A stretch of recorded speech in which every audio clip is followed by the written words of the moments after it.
కాదమ్మా, కాంగ్రెస్ పార్టీ ఎవరికి తోక పార్టీగా మేము ఎవరికి ఎప్పుడు వ్యవహరించలేదు కదా. మీరు ఎట్లా నిరూపిస్తారు మేము తోక పార్టీ అని? నేను ఇన్ని ఉదాహరణలు ఇస్తున్నా కదా. జగన్మోహన్ రెడ్డి గారు బీజేపీకి ఎలా తోక పార్టీగా మారారు, ఎలా తోక పార్టీగా ఉన్నారు అని నేను ఇన్ని ఎగ్జాంపుల్స్ ఇచ్చా, ఇన్ని ఇన్స్టెన్సెస్ ఇచ్చా కదా. మణిపూర్ అయితేనేమి, స్పీకర్ అయితేనేమి, మీరు బీజేపీ పార్టీ వాళ్ళకి అధికారం ఇవ్వడం అయితేనేమి, మీరు అధికారంలో ఉన్నప్పుడు వాళ్ళు బిజినెస్ లీడర్ అయితేనేమి, ఇవన్నీ మేము చెప్తున్నాం. మీరు నిరూపించండి. కాంగ్రెస్ పార్టీ ఎక్కడ తెలుగుదేశం పార్టీకి తోక పార్టీగా ఉన్నారు?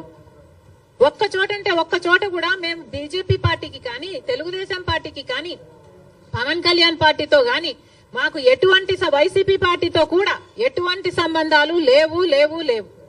Congress party is the only opposition in the state of Andhra Pradesh. Because ఒక పక్క బీజేపీ పార్టీ ఉంది, ఆ బీజేపీ పార్టీతోనే కలిసి ఉన్నారు తెలుగుదేశం పార్టీ అయినా, వైసీపీ పార్టీ అయినా, జనసేన పార్టీ అయినా. బీజేపీ పార్టీ ఆంధ్ర రాష్ట్రంలో ఈ రోజు వరకు కూడా రాజ్యం ఏలుతుంది. కారణం ఏమిటి అంటే బీజేపీకి అర్థం ఆంధ్రప్రదేశ్ లో బాబు, జగన్, పవన్ కాబట్టి. వీళ్ళలో ఏ ఒక్కరు అధికారంలో ఉన్నా బీజేపీ పార్టీ అధికారంలో ఉన్నట్టే. ఎందుకంటే బీజేపీ పార్టీతో వీళ్ళు పొత్తులు పెట్టుకున్న పార్టీలు. ఒకరు సక్రమంగా పెట్టుకుంటే ఇంకొకరు అక్రమంగా పెట్టుకున్న పార్టీలు, అంతే తేడా. ఒకరు బహిరంగంగా పెట్టుకుంటే ఇంకొకరు రహస్యంగా పెట్టుకున్నారు, అంతే తేడా. కానీ ఆ మొత్తం బీజేపీతోనే ఉన్నారు. జగన్మోహన్ రెడ్డి గారైనా, చంద్రబాబు గారైనా, జనసేన పవన్ కళ్యాణ్ గారైనా. ఒక్క కాంగ్రెస్ పార్టీ మాత్రమే ప్రజల పక్షాన నిలబడింది, ప్రతిపక్షంలో నిలబడిన పార్టీ ఈ రోజు ఆంధ్ర రాష్ట్రంలో.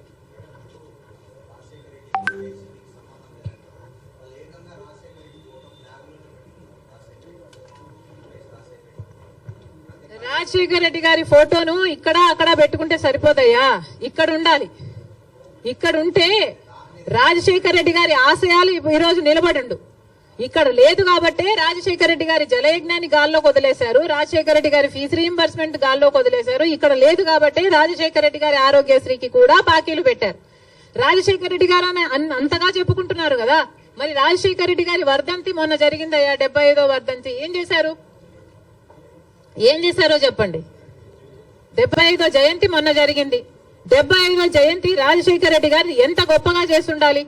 మరి ఏం చేశాడు జగన్మోహన్ రెడ్డి గారు 75వ జయంతి కోసం? ఇడుపులపాయకి వెళ్లారు.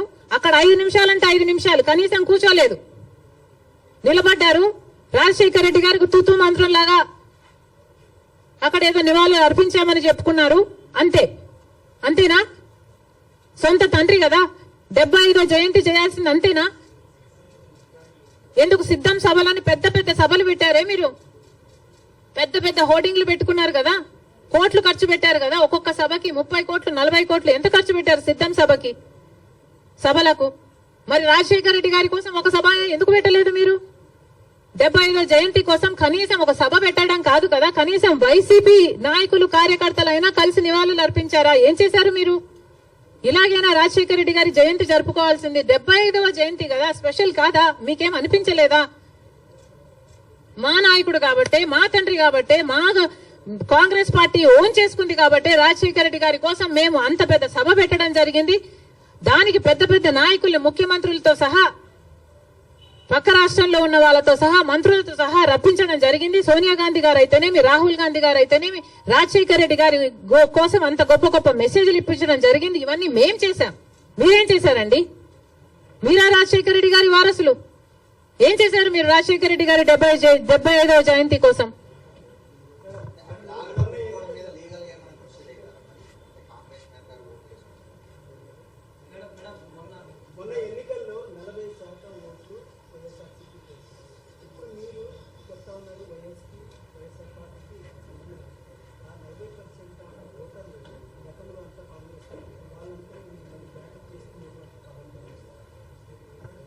తప్పకుండా చేస్తాం, ఎందుకు చేయకూడదు?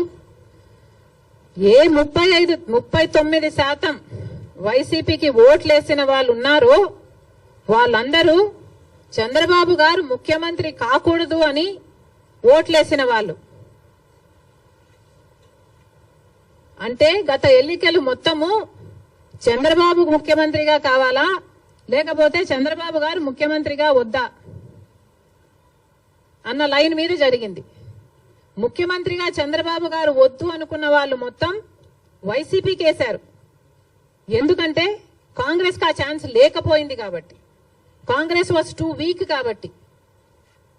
కాబట్టి ముఖ్యమంత్రి స్థాయిలో చంద్రబాబు వద్దు అన్న వాళ్ళు జగన్మోహన్ రెడ్డి గారికి వేశారు తప్పితే జగన్మోహన్ రెడ్డి గారు ఫ్యాన్స్ ఏం కాదు. వాళ్ళంతా కాంగ్రెస్ పార్టీ నుంచి అక్కడికి పోయిన వాళ్ళే. వాళ్ళంతా మా వాళ్ళండి.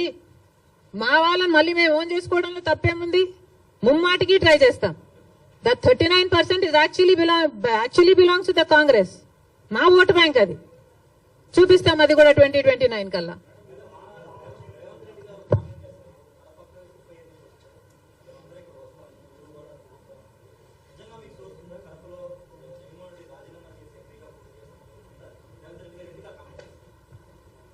రేవంత్ అన్నకి మనస్ఫూర్తిగా కృతజ్ఞతలు. పెద్ద మనసు ఉంది కాబట్టే అంత పెద్ద మాట చెప్పగలిగారు. We are all honoured. నేనే కాదు, ఆంధ్ర రాష్ట్ర కాంగ్రెస్ పార్టీ అంతా కూడా రుణపడి ఉంది. జరిగినప్పుడు చూద్దాం.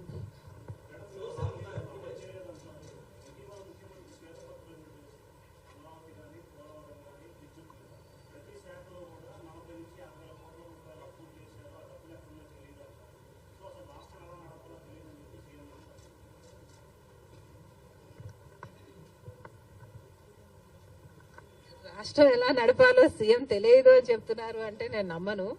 ఆయనకి ఎక్స్పీరియన్స్ ఉంది అనుకునే జనాలు 4వ సారి ముఖ్యమంత్రినిగా చేశారు. అలాంటి స్టేట్మెంట్ ఇచ్చుంటాడు అని నేను అనుకోను. ఒకవేళ ఇచ్చుంటే that's very very irresponsible. He has to figure out a way how to take this forward. చాలా అన్యాయం. చంద్రబాబు గారు 5 సంవత్సరాలు ముఖ్యమంత్రిగా ఉండి 2 లక్షల కోట్ల అప్పు చేస్తే జగన్మోహన్ రెడ్డి గారు 5 సంవత్సరాలుగా ఉండి 8 లక్షల కోట్ల అప్పు చేశారు. ఇక్కడి నుంచి ఎలా ముందుకు వెళ్ళాలి అనేది చంద్రబాబు గారు ఫిగర్ అవుట్ చేసుకోవాలి. అందుకు టైం పట్టొచ్చు. అందుకనే మేము ఇప్పటి నుంచి వీఆర్ నాట్ స్పెషల్ స్టేటస్ మీద, పోలవరం మీద, రాజధాని మీద మేము ఇప్పటి నుంచి ధర్నాలు కొట్లాట్లు చేయటం లేదు. ఎందుకంటే మాకు కూడా తెలుసు హీ నీడ్ సమ్ టైం. కానీ ఉచిత ప్రయాణం ఆడవాళ్ల కోసం అన్నది అది వెంటనే చేయొచ్చు కదా అన్నదే నా పాయింట్. మహిళలకు మొన్న అమలాపురంలో ఒక ఆడబిడ్డ మీద అత్యాచారం జరిగింది, నంద్యాలలో జరిగింది. ఇలాంటివన్నీ ఆపడానికే, మహిళలకు కొంచెం సెక్యూరిటీ కలిగించడానికే సచ్ అన్ ఈజీ స్కీమ్ కదా. తెలంగాణలో 2 రోజుల్లో అమలు చేశారు. ఇక్కడ ఎందుకు చేయలేకపోతున్నారు? చెయ్యండి. చేసిన తర్వాత దాని పరిణామాలు ఎలా ఉంటాయి, దాని నష్టాలు ఎలా ఉంటాయి, అది గవర్నమెంట్ ఆర్టీసీకి ఎలా భర్తీ చేయాలన్నది మీరు చూసుకోండి. కానీ మీరు ఆల్రెడీ వాగ్దానం ఇచ్చారు కాబట్టి నిలబెట్టుకోండి అని మాత్రమే మేము చెప్తున్నాం.